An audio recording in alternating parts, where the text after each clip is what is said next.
ಈ ವಿಡಿಯೋನಲ್ಲಿ ನಾನು ಅವತಾರ ಚಾಪ್ಟರ್ 3 ಮೂವಿಯಾದ ಫೈರ್ ಆ್ಯಂಡ್ ಆ್ಯಶ್ ಮೂವಿನ ನಿಮಗೆ ತಿಳಿಯೋ ಹಾಗೆ ಅತಿ ಕಡಿಮೆ ಟೈಮಲ್ಲಿ ಫುಲ್ ಸಮ್ರಿನ ಎಕ್ಸ್ಪ್ಲೇನ್ ಮಾಡಿದ್ದೀನಿ.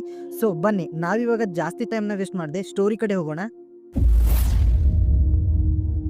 ಅವತಾರ ಚಾಪ್ಟರ್ 3 ಮೂವಿ ಅವತಾರ ಚಾಪ್ಟರ್ 2 ಇಂದನೇ ಕಂಟಿನ್ಯೂ ಆಗುತ್ತೆ. ಚಾಪ್ಟರ್ 2 ನಲ್ಲಿ ನಡೆದ ಕ್ಲೈಮ್ಯಾಕ್ಸ್ ಅಲ್ಲಿ ಜೇಕ್ನ ಒಬ್ಬ ಮಗನಾದ ನೆಥೇನಿಯಂ ಸತ್ತೋಗಿರ್ತಾನೆ. ಸೊ ಸ್ಟೋರಿ ಅಲ್ಲಿಂದನೇ ಕಂಟಿನ್ಯೂ ಆಗುತ್ತೆ. ಮೂವಿ ಸ್ಟಾರ್ಟಿಂಗ್ ಅಲ್ಲಿ ನಮಗೆ ಜೇಕ್ನ ಮಗನಾದ ಲೋಕನ್ನ ತೋರಿಸ್ತಾರೆ. ಲೋಕ್ ಏವಾ ದೇವತೆಗೆ ಕನೆಕ್ಟ್ ಆಗಿ ಕನಸನ್ನ ಕಾಣ್ತಾ ಇರ್ತಾನೆ. ಆ ಕನಸಲ್ಲಿ ಲೋಕ್ ಮತ್ತೆ ಅವನ ಅಣ್ಣನಾದ ನೆಥೇಮ್ ಅವರ ಈಕ್ರಾನ್ ಅಂದ್ರೆ ಡ್ರ್ಯಾಗನ್ ಪಕ್ಷಿಗಳ ಮೇಲೆ ಕೂತ್ಕೊಂಡು ಪಾಂಡೋರದ ಆಕಾಶದಲ್ಲಿ ಆಟವಾಡ್ತಾ ಇರ್ತಾರೆ.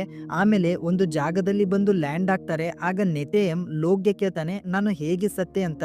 ಯಾಕಂದ್ರೆ ನಮ್ಗೆ ಗೊತ್ತಿರೋ ಹಾಗೆ ನೆಥೇಮ್ ಲಾಸ್ಟ್ ಚಾಪ್ಟರ್ 2 ನಲ್ಲಿ ಗುಂಡು ತಾಗಿ ಸತ್ತೋಗಿರ್ತಾನೆ.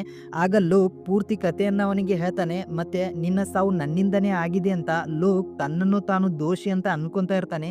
ಆಗ ನೆಥೇಮ್ ಹೇಳ್ತಾನೆ, ಇಲ್ಲ ಇದಕ್ಕೆ ನೀನು ಕಾರಣ ಅಲ್ಲ ಅಂತ ಅವನನ್ನ ಹಗ್ ಮಾಡ್ತಾ ಇದ್ದಂಗೆನೆ ಲೋಕ್ಗೆ ಕನಸಿನಿಂದ ಎಚ್ಚರವಾಗ್ಬಿಡತ್ತೆ. ಹಾಗೆ ಅವನಿಗೆ ತುಂಬಾನೇ ಗಿಲ್ಟ್ ಫೀಲ್ ಆಗ್ತಾ ಇರುತ್ತೆ.